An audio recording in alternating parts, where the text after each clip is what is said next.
ನಮಸ್ಕಾರ ಆಕಾಂಕ್ಷಿಗಳೇ, ಇವತ್ತಿನ ಈ ವಿಶೇಷ ವಿಶ್ಲೇಷಣಾ ತರಗತಿಗೆ ಸ್ವಾಗತ. ಯಾವುದೇ ತಡ ಮಾಡದೆ ನೇರವಾಗಿ ವಿಷಯಕ್ಕೆ ಬರೋಣ. ನಮ್ಗೆಲ್ಲ ಗೊತ್ತಿರೋ ಹಾಗೆ ಭೂಮಿ ಸುತ್ತ ಚಂದ್ರ ಪ್ರತಿ ತಿಂಗಳು ಕಡ್ಡಾಯವಾಗಿ ಒಂದು ರೌಂಡ್ ಹೊಡಿತಾನೆ, ಹೌದಲ್ವಾ? ಹಾಗಾದ್ರೆ ಲಾಜಿಕಲ್ ಆಗಿ ಯೋಚನೆ ಮಾಡಿದ್ರೆ ಪ್ರತಿ ತಿಂಗಳು ಒಂದು ಸೂರ್ಯಗ್ರಹಣ ಮತ್ತೆ ಒಂದು ಚಂದ್ರಗ್ರಹಣ ಆಗ್ಬೇಕಿತ್ತಲ್ವಾ? ಆದ್ರೆ ರಿಯಾಲಿಟಿಲಿ ಹಾಗಾಗ್ತಾ ಇದೆಯಾ? ಇಲ್ಲ. ಗ್ರಹಣಗಳು ಪ್ರತಿ ತಿಂಗಳು ಯಾಕಾಗಲ್ಲ? ಇದರ ಹಿಂದಿರೋ ಆ ವಂಡರ್ಫುಲ್ ಭೌತಶಾಸ್ತ್ರ, ಖಗೋಳಶಾಸ್ತ್ರದ ಸೀಕ್ರೆಟ್ ಏನು? ಇದನ್ನೇ ನಾವಿವತ್ತು ಡಿಕೋಡ್ ಮಾಡ್ತಾ ಇದೀವಿ. ಮತ್ತು ಎಕ್ಸಾಮ್ ಪಾಯಿಂಟ್ ಆಫ್ ವ್ಯೂ ಇಂದ ಇದು ತುಂಬಾನೇ important. Okay, let's dive into this. ಇಂದಿನ ಟಾಪಿಕ್ ಮಾಸ್ಟರಿಂಗ್ ಎಕ್ಲಿಪ್ಸಸ್. ಈ ಕ್ಲಾಸಲ್ಲಿ ನಾವು ಕಲಿಯುವ ಪ್ರತಿಯೊಂದು ಕಾನ್ಸೆಪ್ಟ್ ಕೂಡ ಹಿಂದಿನ ಕಾಂಪಿಟೇಟಿವ್ ಎಕ್ಸಾಮ್ಸಲ್ಲಿ ಕೇಳಿರೋ ಡೈರೆಕ್ಟ್ ಕ್ವೆಶ್ಚನ್ಸ್ ಇಂದಾನೇ ತಗೊಂಡಿರೋದು. ಸೊ ಬನ್ನಿ ಶುರು ಮಾಡೋಣ.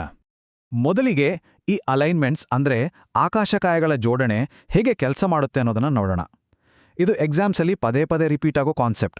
PC 2012, SDA 2017 ಹಾಗೆ ಲ್ಯಾಂಡ್ ಸರ್ವೇಯರ್ 2021. ಈ ಮೂರು ಪರೀಕ್ಷೆಗಳಲ್ಲೂ ಸೂರ್ಯಗ್ರಹಣದ ಬೇಸಿಕ್ ಫಾರ್ಮೇಷನ್ ಬಗ್ಗೆನೇ ಡೈರೆಕ್ಟಾಗಿ ಪ್ರಶ್ನೆ ಬಂದಿದೆ. ಸೊ ಸೂರ್ಯಗ್ರಹಣ ಯಾವಾಗತ್ತೆ? Very simple. ಸೂರ್ಯ ಮತ್ತೆ ಭೂಮಿ ಮಧ್ಯೆ ನಮ್ಮ ಚಂದ್ರ ಬಂದಾಗ.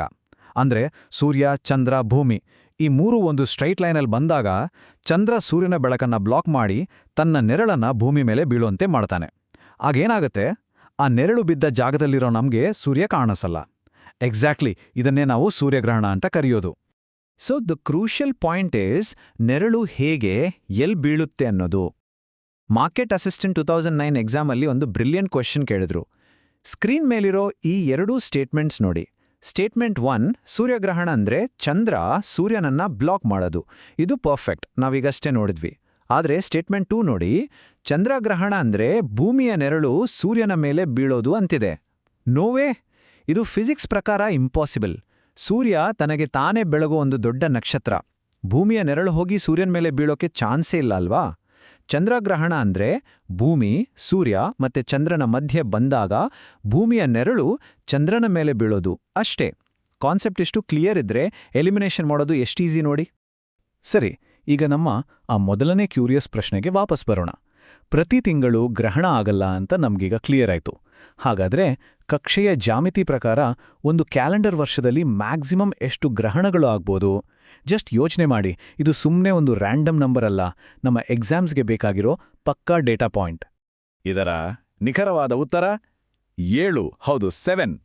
FDA 1997 ಎಕ್ಸಾಮಲ್ಲಿ ಇದನ್ನ ಡೈರೆಕ್ಟಾಗಿ ಕೇಳಿದ್ರು.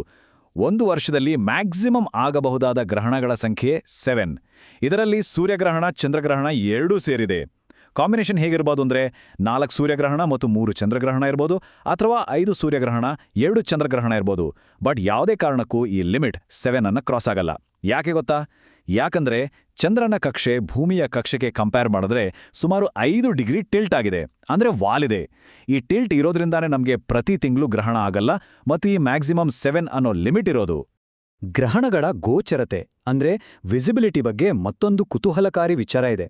KAS 2012 ಪೇಪರಲ್ಲಿ ಒಂದು ಸೂಪರ್ ಕಾನ್ಸೆಪ್ಟ್ ಇತ್ತು. ನಾವು ಭೂಮಿ ಮೇಲಿರೋ ಒಂದು ನಿರ್ದಿಷ್ಟ ಜಾಗದಿಂದ ನೋಡಿದ್ರೆ ನಮಗೆ ಸೂರ್ಯಗ್ರಹಣಕ್ಕಿಂತ ಚಂದ್ರಗ್ರಹಣಗಳೇ ಯಾಕೆ ಜಾಸ್ತಿ ಕಾಣಿಸ್ತವೆ ಅಂತ. ಇಲ್ಲಿರೋ ಟೇಬಲ್ನ ಅಬ್ಸರ್ವ್ ಮಾಡಿ. ಚಂದ್ರಗ್ರಹಣ ಆದಾಗ ಆ ಟೈಮಲ್ಲಿ ಭೂಮಿಯ ನೈಟ್ ಸೈಡ್ ಅಂದ್ರೆ ಇಡೀ ಅರ್ಧಗೋಳದಲ್ಲಿ ಯಾರಿದ್ರೂ ಅವರೆಲ್ಲರಿಗೂ ಅದು ಕಾಣಿಸ್ತೆ. It's like a big screen show. ಆದರೆ ಸೂರ್ಯಗ್ರಹಣ ಹಾಗಲ್ಲ. ಚಂದ್ರನ ಸೈಜ್ ಚಿಕ್ಕದಿರೋದ್ರಿಂದ ಅದರ ನೆರಳು ಭೂಮಿ ಮೇಲೆ ಒಂದು ಸಣ್ಣ ನ್ಯಾರೋ ಟ್ರ್ಯಾಕಲ್ಲಿ ಮಾತ್ರ ಬೀಳುತ್ತೆ. ಸೊ ಆ ನ್ಯಾರೋ ಪ್ಯಾತಲ್ಲಿರುವವನಿಗೆ ಮಾತ್ರ ಸೂರ್ಯಗ್ರಹಣ ಕಾಣಿಸುತ್ತೆ. ಇದೇ ರೀಸನ್ಗೆ ನಾವು ನಿಂತಿರೋ ಜಾಗದಿಂದ ಚಂದ್ರಗ್ರಹಣಗಳೇ ನಮಗೆ ಹೆಚ್ಚಾಗಿ ಕಾಣಿಸಿಗೋದು. ಒಂದು ನಿಮಿಷ, ಇಲ್ಲಿ ನಾನೊಂದು ಇಂಪಾರ್ಟೆಂಟ್ ವಿಷಯ ಹೇಳಬೇಕು. ನಾವಿಲ್ಲಿವರೆಗೂ ನೋಡಿದ ಸೈನ್ಸ್ ಲಾಗಳು ಎಷ್ಟು ನಿಖರವೋ ನಿಮ್ಮ ಕಾಂಪಿಟೇಟಿವ್ ಎಕ್ಸಾಮ್ ಸಕ್ಸಸ್ ಲಾ ಕೂಡ ಅಷ್ಟೇ ನಿಖರ. ಯಶಸ್ಸು ಅನ್ನೋದು ಕೇವಲ ಲಕ್ಕಿಂದ ಬರೋದಿಲ್ಲ. It's all about concept clarity, consistency ಮತ್ತೆ ಡೈಲಿ ರಿವಿಷನ್. ನಮ್ಮ ಬೇಸಿಕ್ ಸ್ಟ್ರಾಂಗ್ ಇದ್ರೆ ಕ್ವೆಶ್ಚನ್ ಎಷ್ಟೇ ಟಫ್ ಇದ್ರೂ ಅದು ತುಂಬ ಈಸಿ ಅನಿಸುತ್ತೆ. ಶಿಸ್ತಿನಿಂದ ಓದಿ, ಡೈಲಿ ಪ್ರಾಕ್ಟೀಸ್ ಮಾಡಿ. ಇವತ್ತು ನೀವು ಕಲಿತಿರುವ ಪ್ರತಿಯೊಂದು ಚಿಕ್ಕ ಕಾನ್ಸೆಪ್ಟ್ ಕೂಡ ನಿಮ್ಮ ಫೈನಲ್ ಸಕ್ಸಸ್ಗೆ ಆ್ಯಡ್ ಆಗ್ತಾ ಇದೆ. Don't give up. ನಿಮ್ಮ ಈ ಪ್ರಿಪರೇಷನನ್ನು ಇನ್ನಷ್ಟು ಫಾಸ್ಟ್ ಮತ್ತು ಪರ್ಫೆಕ್ಟ್ ಮಾಡೋಕೆ HGA ಅಕಾಡೆಮಿ ನಿಮ್ಮ ಜೊತೆಗಿದೆ. ಈ ವಿಶ್ಲೇಷಣಾ ತರಗತಿ ನಿಮಗೆ ಇಷ್ಟ ಆಗ್ತಿದ್ರೆ ಈಗಲೇ ವಿಡಿಯೋ ಲೈಕ್ ಮಾಡಿ, ಚಾನಲ್ಗೆ ಸಬ್ಸ್ಕ್ರೈಬ್ ಮಾಡಿ, ಹಾಗೆ ಬೆಲ್ ಐಕಾನ್ ಪ್ರೆಸ್ ಮಾಡಿ. ಎಲ್ಲ subject videos, daily current affairs ಎಲ್ಲವೂ ಪ್ಲೇಲಿಸ್ಟಲ್ಲಿ ಕಂಪ್ಲೀಟ್ ಆಗಿ ಸಿಗುತ್ತೆ. ಇಷ್ಟೇ ಅಲ್ಲ, ಪ್ಲೇಸ್ಟೋರ್ನಿಂದ study MCQ by HGA academy app download ಮಾಡ್ಕೊಳ್ಳಿ.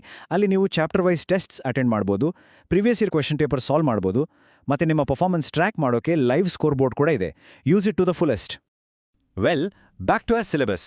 ಈಗ ನೆರಳಿನ ಅನಾಟಮಿ ಬಗ್ಗೆ ಒಂದು ಸ್ಪೆಸಿಫಿಕ್ ಟರ್ಮಿನಾಲಜಿ ಕ್ವೆಶ್ಚನ್ ನೋಡೋಣ. ಸೂರ್ಯಗ್ರಹಣದ ಟೈಮಲ್ಲಿ ಚಂದ್ರನ ನೆರಳು ಭೂಮಿ ಮೇಲೆ ಬೀಳುವಾಗ ಅದರಲ್ಲಿ 2 ಪಾರ್ಟ್ಸ್ ಇರುತ್ತೆ. ಅದರಿಗೆ ಹೊರಗಡೆ ಇರೋ ಸ್ವಲ್ಪ ಲೈಟ್ ಆಗಿರೋ ಪಾರ್ಶ್ವ ನೆರಳಿನ ಭಾಗಕ್ಕೆ ವೈಜ್ಞಾನಿಕವಾಗಿ ಏನಂತ ಕರೀತಾರೆ? ಈ ಟೆಕ್ನಿಕಲ್ ವರ್ಡ್ ಎಕ್ಸಾಮ್ಸಲ್ಲಿ ತುಂಬಾನೇ famous. Any guesses? And this brilliantly illustrates elimination technique. KREDL JEE 2023 ಎಕ್ಸಾಮ್ನ ಪ್ರಶ್ನೆ ಇದು. ಆ ಲೈಟ್ ಆಗಿರೋ ಹೊರಗಿನ ಪಾರ್ಶ್ವ ನೆರಳಿನ ಭಾಗಕ್ಕೆ ಪೆನಂಬ್ರಾ ಅಂತ ಕರೀತಾರೆ. ಕಂಪ್ಲೀಟ್ ಡಾರ್ಕ್ ಆಗಿರೋ ಸೆಂಟರ್ ಭಾಗಕ್ಕೆ ಅಂಬ್ರಾ ಅಂತಾರೆ. ಎಕ್ಸಾಮ್ ಆಪ್ಷನ್ಸಲ್ಲಿ ಆಸ್ಟ್ರಾಯ್ಡ್, ಕಾಮೆಟ್ ಅಂತ ಏನೇನೋ ಕೊಟ್ಟಿದ್ರು.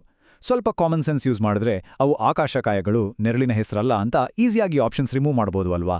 ಸೊ ಪಾರ್ಶ್ವಗ್ರಹಣ ಕ್ರಿಯೇಟ್ ಮಾಡೋ ಆ ಹಗುರವಾದ ನೆರಳು ಅದೇ ನಮ್ಮ ಪೆನಂಬ್ರಾ. ಮರಿಬೇಡಿ. Rapid recap time.